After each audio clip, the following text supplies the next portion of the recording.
인간과 생활 환경. 우리나라는 예로부터 삼천리 금수강산이라고 일컬어 왔습니다. 산과 강과 바다가 어우러지고春夏秋冬사계절이 뚜렷한 나라는 우리나라와 일부 나라밖에 없습니다. 우리는 조상으로부터 깨끗한 강토를 물려받았습니다. 기차를 타고 여행하며 창밖에 들어오는 아름다운 산과 들녘과 맑은 강물과 바다는 천혜의 자랑이라고 여겼습니다. 그림이나 스크랩과 책자를 통해서 유럽의 알프스 산맥과 히말라야 상봉의 네팔이나 서남아시아의 국가들은 풍경은 수려하고 물은 깨끗하고 맑아 보였지만 맛은 우리나라보다도 못한다고 합니다. 특히 중국이나 이런 나라는 석회질이나 또 유럽이나 이런 나라는 석회질이 많기 때문에 물을 마실 수가 없고, 독일 같은 데는 물 대신 맥주를 먹는다고 합니다. 마실 물은 물론 빨래하기도 적당치 못했던 것을 환경서적을 통해서 저는 알게 되었습니다. 우리나라 같이 사시사철이 뚜렷하고 어디를 가도 산천이 수려한 나라는 정녕 드물 것이라고 결론 지을 수 있습니다. 그런데 언제부터인가 우리의 자랑이던 금수강산은 전설 속의 옛 이야기가 되어가고 있습니다.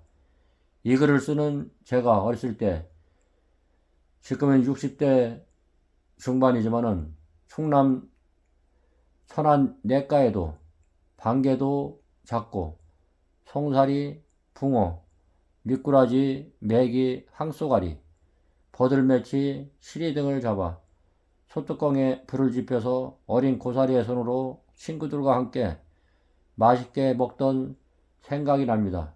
농가 들녘에는 메뚜기와 방앗개비, 여치, 또한 호랑이 잠자리를 손에 끼고 꼬리에 실로 묶어서 날려보냈던 동심의 어린 시절이 있었습니다. 개울가에서 참개와 조개와 고등을 줍던 생각이 납니다.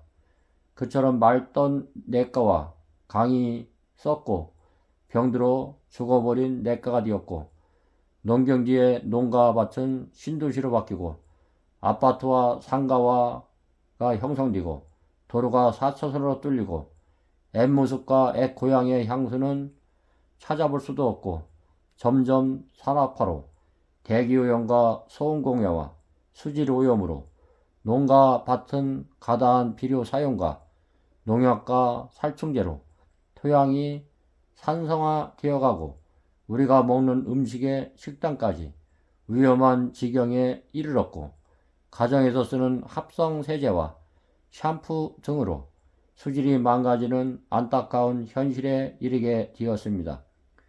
60년대 초반, 70년대 중반까지 우리나라의 농업은 마을마다 산의 칼참나무와 농가 들녘에서 풀을 베서 우문과 썩어서 집집마다 TV를 중산시켜서 땅의 지력을 살리고 농가밭에 땅을 파도 땅 지렁이와 미생물과 땅강아지가 있었지만 70년대 중반 후부터 비료 문화가 들어온 뒤로 땅은 점점 산성화되고 비로 인하여 미쳐 녹지 않던 비료는 빗물에 휩쓸려 내려가서 강이나 냇가를 부영향으로 토양식물이 썩고 산소의 결핍으로 물고기가 떼죽음을 당하는 안타까운 현실까지 왔습니다. 어렸을 때 외갓집 가서 여름에 수박과 참이밭에 가서 원두막에서 참외 수박을 먹었을 때 얼마나 향기가 당도가 짙은지, 저녁 때 쑥을 벤 것을 말려서 모기향을 피워서 동네 분들과 오손도손 지나온 이야기하며 참외 수박과 자두를 맛있게 먹던 생각이 납니다. 유조음 쌀, 채소의 과일은 옛날의 향수를 맡을 수가 없고 당도나 신선도에 비해서 많이 떨어지고 미네랄이 부족한 상태에 있습니다. 개똥 하나라도 소중했던 시절이라 소똥과 섞어서 1년 동안 자연 발효시켜 그 거름으로 농가밭에 대주고 논두렁에 있는 풀과 갈참나무를 빼서 작두로 쓸어서 오븐과 섞어서 논에서 나오는 쌀은 찰지고 기름지고 영양가가 많아서 참으로 맛있고 어머니가 누룽갱이를 긁어서 해줘서 먹던 추억이 되살아납니다. 지금은 애태향수인 과일과 채소와 곡식을 안심하고 먹을 수 없는 현실까지 왔습니다. 환경청이나 유기농협회에서 정부 차원에서 환경에 대한 모든 정보를 매스컴을 통해서 홍보하겠지만 국민들이 자연을 소중히 여기고 자연과 더불어 사는 삶을 살지 않는 한 유식구조가 바뀌지 않는 한 인간이 만든 강한 문명으로 지구는 자멸할 것입니다. 인간의 거창한 기술 문명이 자연의 생태계를 파괴하고 마침내 공해라는 부산물을 산출시킨 것입니다. 생태 환경의 급격한 변화가 이대로 진행된다면 중대한 위기가 올 것이라고 생각됩니다. 이렇게 지구 환경이 급속히 변화되고 있다는 징조가 여러 측면에서 나타나고 있습니다. 당장 지구가 겪고 있는 커다란 위험은 오존층 파기와 공기와 물로 또한 토양의 오염으로 인한 생태계의 균형이 흔들리고 있다는 것을 지적할 수 있습니다.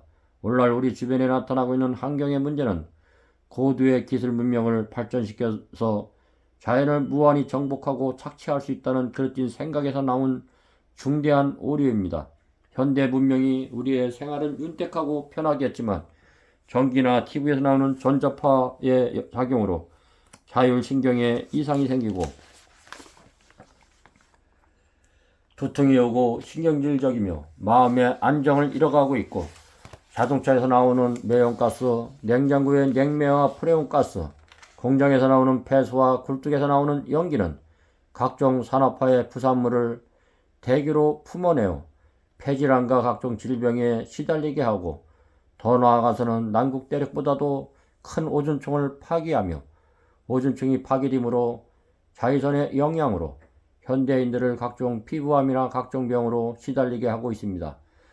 공장에서 나오는 폐수와 농작물에 뿌리는 비료와 농약과 제초제의 영향으로 강과 바다가 부영향으로 인하여 적조 현상을 일으켜 강과 호수가 썩고 고기가 떼죽음을 당하고 가정에서 쓰는 각종 화학 세제와 샴푸 기타 등으로 강과 바다가 썩어 들어가며 일본에서 공장에서 나오는 폐수로 고기나 해초류, 미역, 다시마, 조개 일본 근해에서 잡히는 고기가 기형아가 나오고 중금속에 잠재진 생선이 우리 인체 내에 치명적인 역할과 이따이 병까지 생기게 된 안타까운 현실이 처해 있습니다.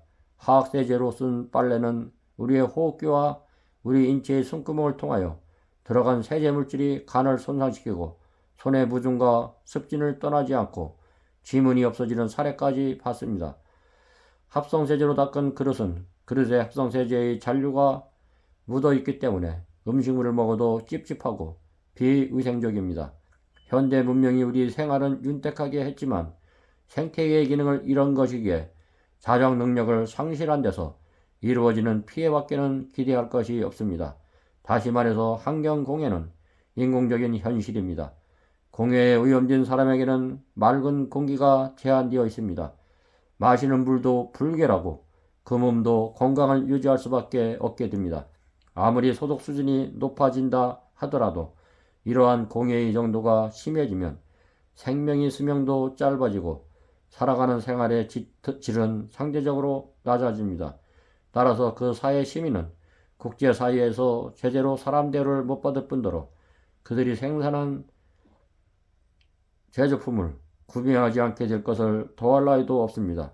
생활 속에서 합성세제나 샴푸나 화학비누를 자연산 세제와 무공해 비누로 바꾸시고 가정에서 나오는 쓰레기도 분리해서 버리는 습관을 기르시고 유원지나 명승지나 산과 바다에 놀러가서는 쓰레기를 쓰레기 봉투에 넣어서 버리시고 버릴 장소가 없으면 집에 가져오는 습관을 기르셔야겠습니다.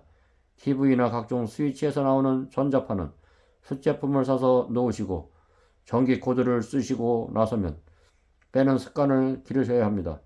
요식업소나 숙박업소 공장에서 나오는 폐수도 정화시설을 갖추고 각 가정에서 합성세제나 비누를 폐지하시고 천연세제나 무공해 비누로 바꾸시며 농사일을 하시는 분들도 점차적으로 토양을 살리는 퇴비농법을 통하여 토양심을 살리고 유기농산물을 생산하시는 분이 많이 나왔으면 합니다. 생활 속에서 일어나고 작고 평범한 일을 충실히 하는 분이 애국자입니다. 가장 평범한 곳에 진리가 있습니다. 맑고 아름다운 금수강산을 후세대에 나누어 주는 것이 가장 아름다운 사업이라 믿습니다. IMF 한파의 영향보다도 더 어려운 이 시기에 하시는 모든 사업가 어렵다 하시더라도 더욱더 허리띠를 조여매고 근검절약하시고 자연을 소중히 여기고 자연과 더불어 공생하는 사업이 되었으면 합니다. 레스토랑, 웨딩홀, 뷔페 식당에서 운영하시는 분들과 강가 호숫가나 바닷가 근처에서 식당과 모텔, 숙박업을 운영하시는 분들이 환경세제와 유기농산물 식당이 곳곳에 국민들의 건강을 위해서 생겨서 아름다운 금수강산, 그늘이었고 건강한 사회를 이루었으면 합니다. 일본에서는 유기농산물로 준비한 식당들이 참으로 많습니다. 국가의 장려와 국민들의 정서함양과 영육 간의 강건을 위해서는 친환경 사업이 날로 번창해야 되리라 믿습니다. 유기농산물 사업에 사업을 하시는 많은 분들이 관심을 가지고 점차적으로 해나갔으면 합니다. IMF 한파보다 참으로 기업이나 각 가정이 어려우실 줄 압니다. 독일이 1차, 2차 세계대전을 통하여 도심지는 잿더미가 되었을 때 담배 한 개피를 피울 때도 성냥 한 개피를 아끼기 위해 수명 30명이 되어야 담배를 피웠다고 합니다. 각 기업체나 각 가정이 생활 환경 속에서 더욱더 검소하시고 근검절약하며 슬기롭게 이 어려운 환경을 이겨나가시는 여러분이 되었으면 합니다. 생활 속에서 지극히 작은 일부터 각 가정에서 실천하며 생활 환경 보호에 힘쓰며 가능한 유기농산물을 애용하시는 많은 분들이 나왔으면 합니다. 여러분들의 하시는 모든 일이 주 안에서 형통하시고 대개 가정의 평안과 건강한 삶이 되시길 주순 모아 기도합니다. 인간과 생활 환경은 2010년 당시 때 사단법인 특전사 환경전후회, 지금은 국제 청년 환경연합회로 바뀌었지만은 그때 당시 때 썼던 내용 중에 한 부분입니다. 특별히 국제 환경연합회를 잘 기억하시고 제 후배 김석훈 동생이 총재인데 그 하는 사업을 많이 이끌어 주시고 많이 바라보시고 많이 동참해 주셨으면 감사하겠습니다. 우리 특별히 월남 1968년 당시 때 김신주 일당과 대치하며 했던 우리 남궁 선배님, 박정희 대통령이 만든 사단법인 갑자기 생각이 안 납니다. 자연환경단체입니다. 이 단체를 많이 기억해 주셨으면 감사하겠습니다. 오늘 하루도 내 가정에서부터 분리 음식물들을 잘 정화해서 재정진 그거에서 버리시고 될 수 있는 대로 친환경 쪽으로 가정에서부터 바꿔나갔으면 감사하겠습니다. 감사합니다.